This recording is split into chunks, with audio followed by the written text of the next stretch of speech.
music in this room. That was it. Like I was like, I don't need, and I don't need a story. I want to use these speakers to have these kind of like sublime, intimate encounters with some of my favorite recording artists.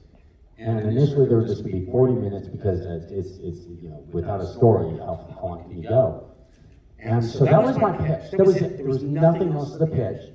And BMG said, we'll give you a 15-picture deal. The plan was to do one a year, and that was 7 years ago. And I will never do another one, because there's no other artist after David Bowie that I would ever, I will never see anything like this in our lifetimes. I came into the project, so if you guys don't mind, it's a long film, but I won't be afterwards, so is it okay if I go for another 2 minutes? Okay, sorry. Thank you for indulging me. The film is indulgent, I suppose, and I think that art, I don't like art that's restrained. So anyway, sorry, I don't know where that came from. I had met with, thank you. I had met with David in 2007 to pitch him a hybrid nonfiction film. The timing didn't work out on it. And when David passed in 2016, I called his executive, Bill Zisplatt, who was in my original meeting, and I said, I'm interested in doing this non-biographical music experience. And he said, you know, most people don't know this, but David saved everything. And he's been working with an archivist for the last 23 years. And they didn't know what they were going to do with the material, but they knew they didn't want to do, David didn't want to be a part of a sort of, I guess what you'd call a trad documentary. So the idea that I was suggesting that we do something that was non-biographical was quite appealing. If any of you are storytellers or writers or whatever, I could tell you, please don't ever attempt to do a non-biographical narrative, because you take out the foundation and what's left. It was like, oh my God, I don't know what I got myself into. But for 2 years, I screened through every known image of David Bowie. The estate provided me full access.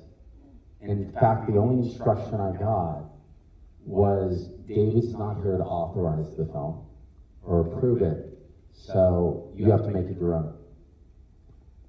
2 times I asked him because Bill knew David quite well, he's as good as anyone, and I would ask him some questions about characters just because I was trying to make some decisions. And anytime I said something, he goes, that's your problem. They didn't want to put their fingerprints anywhere near this film. And listen, David Bowie is an artist, he's a singer, he's a musician. There's also a brand of Bowie. And they gave me free license to do whatever I wanted to do. And so I have to just sort of acknowledge that, because that's a really rare thing in this day and age of corporate whatever, to put the brand at risk like that is, I don't think it was as dangerous as when Nat Geo hired the guy who did Montage of Heck to do Jane Goodall, which seemed totally insane.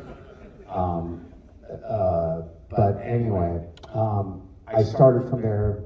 I didn't know what I was going to find. And those 2 years were,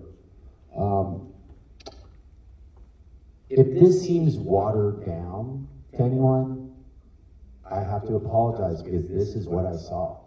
This was the man that I saw in the materials. And there was, I'm in awe.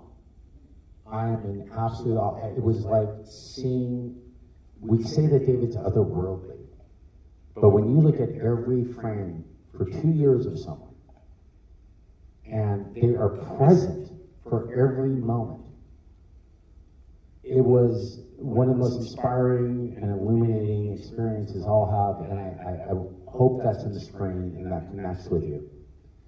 I'm just going to close by saying that tonight this film opens up in 40 countries around the world, including Ukraine, Poland, Turkey, all over South America, Australia. This is a weird movie. It's not like a normal IMAX movie, and so I feel so blessed to be able to bring Bowie into this space and to allow you all to find your own Bowie on the screen. The movie's not called Bowie for one reason: he can't be defined.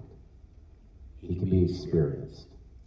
And so I thank you so much for coming here. Please ask you to sit back. It's going to be really pleasant for you up here. Yeah, there's a lot of seats back there. He's holding the fort. You're bold. I'm being part of myself. I'll come a second time. Okay. Oh, this is your second time? No, I'll come a second time. Okay. So anyway, y'all have a really, I was going to say fun time, but yeah, I hope everyone has a wonderful engagement, and I haven't slept in about 7 weeks, so I'm going to go sleep, and please enjoy the movie, and thank you so much for coming out tonight. Thank you. One last request. I'm not even going to be here to see this, but I've dreamed of this. If y'all are feeling it, does everyone know the lyrics to All the Young Dudes? Well, feel free.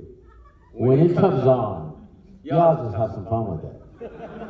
You're going to hear Bowie like you've never heard him in 12.0, mixed by the wizard Paul Massey, who won the Oscar for Bohemian Rhapsody. All from original stems, swirling around this room. Enjoy. MOONAGE DAYDREAM.